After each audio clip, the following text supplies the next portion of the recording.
আজ হোক আর কাল হোক এই শহর তো ছাড়তেই হবে। তখন শহরের আর কোনো কিছু এভাবে মনে পড়বে কিনা জানি না, তবে এই জায়গাটা খুব বেশি মনে পড়বে। আসসালামু আলাইকুম, কেমন আছেন সবাই? আমি নিশিকাব্য। বাসা থেকে বেরিয়েছি শুক্রবারের দিন বিকেলবেলা। এসে সিএনজিতে উঠে বসলাম। গন্তব্য পতেঙ্গা সমুদ্র সৈকত। আর পতেঙ্গা সমুদ্র সৈকতের নাম জানে না এই দেশে এমন মানুষ হয়তো বা পাওয়া যাবে না। চিটাগাংয়ে আছি বেশ অনেকগুলো বছরই হয়ে গেল। তো সেই অনুযায়ী মাঝে মধ্যেই আসা পড়ে, কিন্তু যখনই বেশ কিছুদিন গ্যাপ পড়ে যায় মনে হয় যে বহুদিন হয়ে গেছে পতেঙ্গা যাওয়া হয় না। তো এই জন্য চলে আসলাম শুক্রবারের দিন, যদিও এখানে প্রচুর পরিমাণে ভিড় থাকে।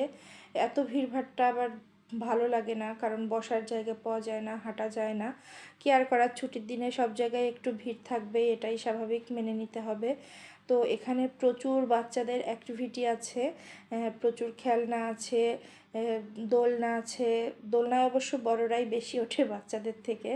তারপরে বিভিন্ন ধরনের খাবারের দোকানের পসরা সাজিয়ে বসেছে লোকেরা।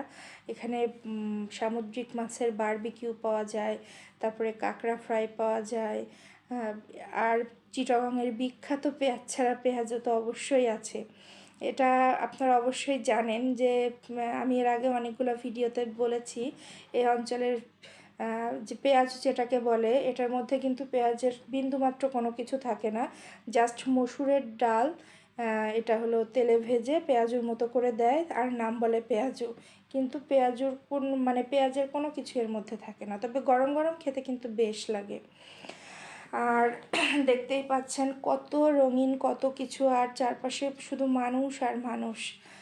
শুক্রবার এটুকুন মানুষ তো থাকবেই, শুক্রবারের দিন মেলা বসে যায় এখানে আর কি, এমন অবস্থা। সূর্য অলরেডি ডুবে গিয়েছে, তারপরে আকাশটাকে শুধুমাত্র দেখুন, মানে কি অপূর্ব সুন্দর লাগছে, মনে হচ্ছে রঙের খেলা চলছে।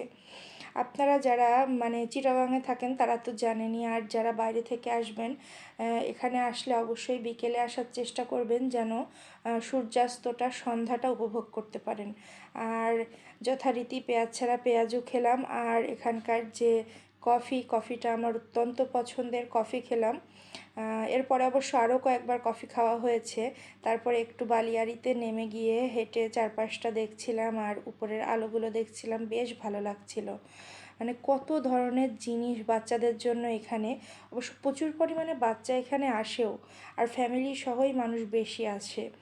কত ধরনের খেলনার দোকান, মানে বলে আসলে এখানকার বর্ণনা নিজে চোখে না দেখলে বলে শেষ করা যাবে না। আমার তো খুব ভাল লাগে। বাচ্চাদের কত কত রাইড আর কত আলোতে সাজিয়ে রেখেছে দেখেন আকর্ষণের জন্য। মানে আমার অসম্ভব পছন্দের জায়গা, সন্ধ্যা টাইমটা আমার বেশি পছন্দ। এই জন্য এখানে গেলে সাধারণত আমরা বিকেল করে যাই, যেন সন্ধ্যা পার করে আসতে পারি। মানে ওখানে চুপচাপ নিস্তব্ধতার মধ্যে মনে হয় যে বসে থাকবো, সাগরের জাহাজগুলোর মধ্যে মিটি মিটি বাতি জ্বলবে, এগুলো আমার খুব পছন্দের। পরে আর কি উঠে এসে এখানে একটা দোসা অর্ডার দিয়েছিলাম, দোসাটা খেলাম। অবশ্য একটা মোমোও অর্ডার দিয়েছিলাম, ভিডিও করার কথা যথারীতি ভুলে গিয়েছি। আসলে এরকম হয়ে থাকে, এত সুন্দর জায়গা গেলে এই ফোন ভিডিও এত কিছু মনে থাকে না। জায়গাটা আপনাদের কেমন লাগলো জানাবেন, আর যারা আসেননি অবশ্যই একবার হলেও আসার চেষ্টা করবেন।